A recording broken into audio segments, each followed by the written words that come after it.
Kung gusto mo akong kausapin, sabihin mo ha. Pero wag na wag mo akong sisigawan. Ano nga palang dapat natin pag-usapan? Tapos na tayo, di ba? Ayos ah. Ang tapang mo ngayon ah. Ibang-iba sa pagkakakilala ko sa'yo. Di ba dati, ang naalala ko, sweet ka, mabait, thoughtful.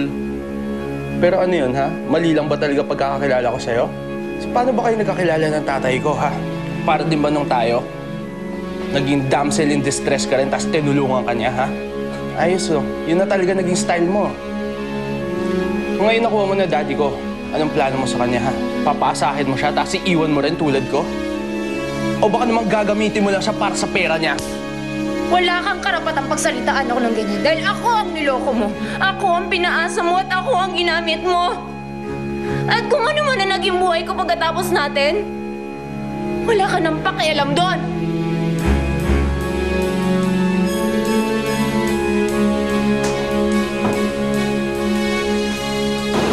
Ang tagal-tagal mo, kanina pa ako dito. Ikaw itong maaga dumating. Mamaya pa naman yung klase natin. Kasi naman ayoko na dun sa bahay. Masyadong tense yung paligid. Nandun kasi si Jake, ex ni Ate Erica.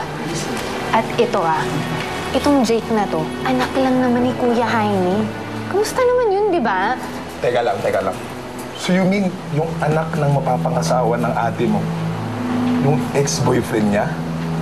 Wow Tsaka iba yan, pang reality show yan. Sobrang small world talaga. Sino naman mag-aakala, di ba? Pero yun nga, yung Jake, sa amin na nakatira.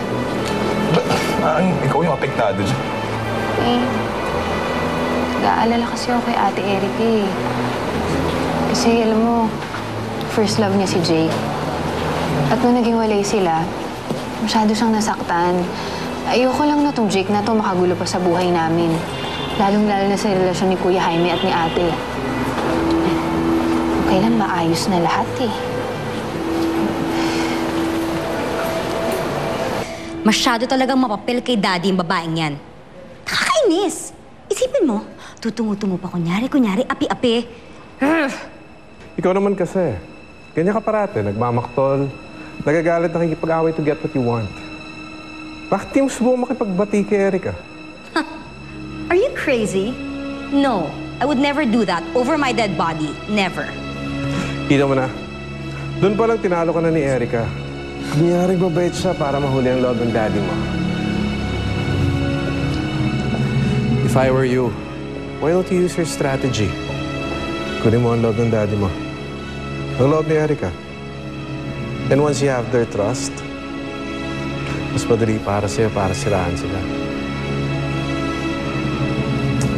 Think about it. I'll see you later.